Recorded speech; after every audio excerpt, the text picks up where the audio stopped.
Hai, selamat sore. Kembali lagi bersama saya Budi Mukti, ya di channel Budi Mukti tentu saja. Kali ini saya ingin berbagi sedikit mengenai aktivitas kami ya. Hari ini hari libur ya, hari Minggu. Jadi kami ada aktivitas, saya bersama anak-anak ada aktivitas yaitu mengenai ini nih. Ya, nyoretin tembok ya. Kenapa sih kok hari ini kita coret-coret tembok ya? Sebetulnya saya ingin berbagi juga ke rekan-rekan di rumah yang memiliki anak gitu kan. Saya punya 2 anak, yang pertama itu udah SMP kelas 1 dan yang kedua itu SD kelas 1. Jadi kali ini saya ada aktivitas sama mereka itu gambar dinding gitu kan. Rencananya sih mural tapi nggak tahu juga ya. Kita serahkan ke mereka ya, di sini ada rumah, ada apa gitu kan. Kenapa sih saya melakukan ini? Ya menurut saya sih hal ini bagian dari latihan atau bagian dari bagaimana mendidik anak gitu kan. Kenapa? Karena dari menggambar ini seorang anak bisa terlatih gitu kan kreativitasnya gitu kan dari menggambar itu. Tapi sebetulnya tidak hanya meningkatkan kreativitas ya. Menurut buku yang pernah saya baca bahwa dari aktivitas menggambar itu ada juga manfaat lainnya, yaitu merangsang motorik anak gitu kan. Kok bisa? Ya karena menggambar itu ada gerakan-gerakan gitu kan secara motoriknya, bagaimana anaknya ketika membuat garis, membuat lengkung, kemudian lari sana sini ngambil pulpen atau penghapus gitu kan, ataupun cat warna, itu bagian dari aktivitas motoriknya gitu. Ini bagian dari saya melatih anak saya yang kedua sebetulnya. Kalau yang besar ya dulu juga pernah diajarin seperti ini, tapi yang sekarang ini lebih merangsang yang kedua. Jadi biar dia itu lebih punya aktivitas motoriknya. Ya meskipun ini bulan Ramadan, ya bisa dikatakan sebagai acara ngabuburitnya Budi Mukti ya, seperti ini gitu kan sama anak-anak. Selanjutnya dari menggambar ini ada istilahnya akan melatih anak dalam berkonsentrasi gitu kan. Kenapa? Ya kita ketahui ketika anak menggambar itu dia akan tekun banget gitu kan, sehingga kadang-kadang kalau kita tegur tuh dia nggak akan nengok. Kenapa? Karena dia akan saking seriusnya menggambar kelinci ya, contohnya kan menggambar rumah ini nih, dia serius fokus banget. Itu melatih anak fokus terhadap sesuatu yang diminatinya, kemudian fokus terhadap sesuatu yang dia cintai atau dia harapkan gitu kan. Nah yang selanjutnya nih, dari kegiatan menggambar juga itu bisa melatih kesabaran anak ya, karena manfaatnya itu ternyata melatih kesabaran. Di bulan puasa ini ya tahu sendiri kan, anak akan lapar, marah-marah, kemudian nanti besok nggak akan makan sekalian, meskipun nanti udah buka puasa nggak akan makan ya, itu marah-marah seperti itu kan anak-anak. Tapi sebetulnya dengan menggambar ini, selain mengalihkan perhatian anak terhadap kondisi puasanya, ini juga melatih kesabaran.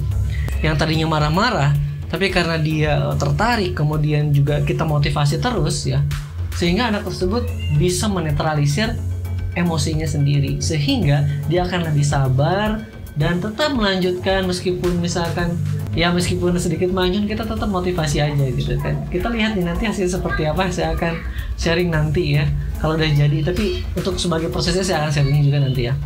Ya selanjutnya juga dari menggambar ini akan melatih daya ingat anak. Karena imajinasi yang terlatih, otaknya terangsang, maka dia akan mencoba mengingat sesuatu. Ingat, anak itu akan menggambar sesuatu yang pernah dilihat ya, meskipun bisa mengimajinasikan hal lain, tapi pada umur 6 tahun katakanlah 7 tahun itu akan menggambar sesuatu yang dia ingat, meskipun ketika digambar nggak persis gitu kan. Sehingga ini akan merangsang anak untuk mengingat sesuatu. Contohnya misalkan, coba nak gambarkan sebuah rumah, dia akan mengingat rumah itu seperti apa bentuknya. Kemudian coba nak gambarkan sebuah pohon, dia akan mengingat pohon itu akan digambar sama dia. Nah itu juga akan melatih dan merangsang bagaimana anak dalam mengingat sesuatu. Selain itu nih, tentu saja dengan menggambar akan melatih anak mengenal warna.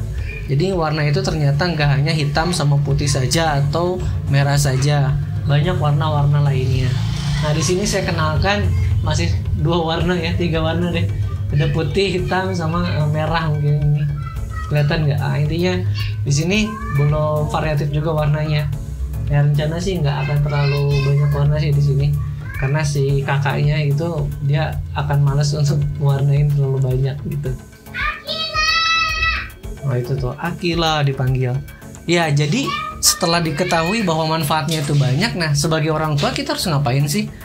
Ya, ketika kita melihat potensi anak, ya kita harus welcome gitu, sambutlah potensi anak itu gitu kan. Saya juga nggak tahu nanti potensi anak saya seperti apa gitu kan. Apakah dia akan jadi pelukis juga belum tentu. Di masa-masa emas ini, di masa anak sedang tumbuh kemudian berkembang dan rasa penasaran yang tinggi, kita harus fasilitasi arahnya mau kemana gitu kan. Jangan sampai karena kita memikirkan hal kecil, takut temboknya kotor, takut baju anaknya kotor, sehingga kita terlalu banyak bilang tidak. Jangan terlalu sering bilang tidak ya. Tidak itu kata yang harus dihindari ketika bicara dengan anak seusia si Ilong ini gitu kan. Dia 6 atau 7 tahun. Tentu saja jika dia melakukan hal yang kurang baik, kita bisa bilang tidak. Tapi ketika itu hal yang positif, kita harus support. Ya kembali lagi bahwa kita fasilitasi anaknya maunya apa, kemudian ya insya Allah nanti kedepannya anak itu akan menjadi lebih baik lagi dalam berpikir, kemudian menggali potensinya sendiri gitu kan. Baiklah, demikian yang bisa saya sharing kali ini.